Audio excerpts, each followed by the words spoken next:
Parlons aujourd'hui de notre chakra du troisième œil qui porte très bien son nom puisqu'il est situé juste ici entre les deux sourcils. On considère aussi que le chakra du troisième œil, il est la glande pinéale. C'est une petite glande qui se trouve à l'intérieur du cerveau. Alors notre chakra du troisième œil, il est indispensable pour se connecter à notre intuition et à nos ressentis. Vous savez, c'est ce qu'on appelle notre petite voix intérieure. Et notre chakra du troisième œil, c'est lui qui nous permet de voir au-delà des apparences et des circonstances extérieures. Il va nous permettre de lâcher prise, de prendre du recul. Et lui, il va gérer au niveau physique tout ce qui se trouve au niveau du front, des sourcils, les yeux, et puis l'hypophyse, qui est une autre glande qui se trouve dans le cerveau. Sa signification au chakra du troisième œil, elle est regroupée autour de tout ce qui est connaissance, savoir, intuition, imagination, sagesse, l'intelligence, mais aussi tout ce qui va être la capacité de synthèse et d'analyse. Alors, quand notre chakra du troisième œil est bien équilibré, on va atteindre ce que l'on appelle la sagesse et la connaissance, mais celles qui sont enfouies à l'intérieur de nous. On a une compréhension plus intuitive de l'être des autres.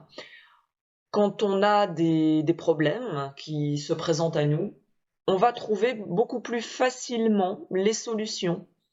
Et parce qu'en fait, la vision que l'on a des situations, elle est plus fluide, elle est plus lucide. C'est en ça qu'on a de la hauteur par rapport à ce qui se passe. Et quand ce chakra est vraiment bien équilibré, en fait, il n'y a pas de place pour le doute et on n'a plus du tout peur de la mort. C'est vraiment plus quelque chose qui vient nous enquiquiner comme ça. Alors quand le chakra du troisième œil est suractif, on va être dans une vraie difficulté à s'ancrer. Vous vous souvenez, l'ancrage, on en avait parlé avec le chakra racine. On a plein d'idées qui fusent, par contre c'est vraiment compliqué à les concrétiser. On peut éventuellement ressentir de l'anxiété, des vertiges, et la communication, enfin la connexion avec notre mental, elle est tellement puissante qu'on est déconnecté du coup de nos ressentis et de notre intuition. On a tendance un petit peu à vivre, vous savez, perché dans les étoiles et plus vraiment avec les pieds sur terre.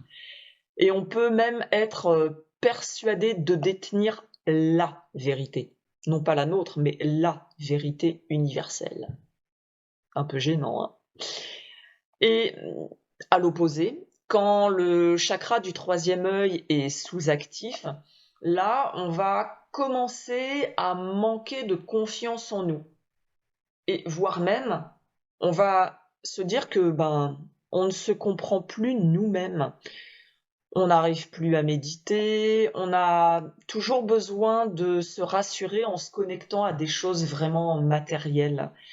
Euh, on peut être dans une espèce de dualité avec nous-mêmes et pour le coup, c'est quelque chose qui est vraiment très épuisant. On a des difficultés de concentration, on peut carrément manquer d'ambition et vraiment avoir cette sensation d'être perdu. Alors, d'une manière générale, quand notre chakra du troisième œil est bloqué ou fermé, d'un point de vue physique, ça peut nous amener à ressentir des choses comme des maux de tête, voire des migraines. Là aussi, on peut rencontrer des problèmes de sinus, on peut avoir des allergies, des convulsions. On va également être plus sensible à tout ce qui est accident vasculaire, des affections ophtalmologiques, des troubles neurologiques. Alors, encore une fois, à chaque symptôme physique que vous ressentez, votre premier réflexe, c'est d'aller consulter votre médecin généraliste ou d'aller consulter votre spécialiste, de manière à ce qu'il vous fasse tous les tests, tous les examens médicaux nécessaires et éventuellement vous prescrire le traitement qui va vous être adapté. Ils sont les seuls à pouvoir vous poser un diagnostic.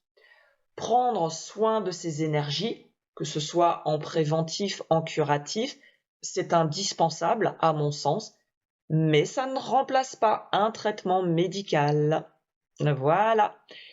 Et puis, une petite information supplémentaire par rapport à ce chakra du troisième œil. Je vous disais comme en fait on considère qu'il correspond à la glande pinéale. Il y a des études qui ont été faites par rapport à la consommation de fluorure. Fluorure que l'on retrouve dans les dentifrices fluorés et qui en fait aurait une action calcifiante au niveau de la glande pinéale. Alors, au-delà de l'éveil spirituel, ce phénomène il a été scientifiquement prouvé comme agissant négativement sur nos rythmes de veille et de sommeil, ce qui occasionnerait aussi une tendance plus importante à la dépression, à l'anxiété et à la boulimie. Je vous invite tout simplement à aller vous renseigner un petit peu sur cette histoire de glande pinéale et de ce qui est toxique pour elle et des aliments qui au contraire vont favoriser la décalcification de cette glande. Et ben voilà, des questions, des remarques, allez-y, mettez-moi ça dans les commentaires.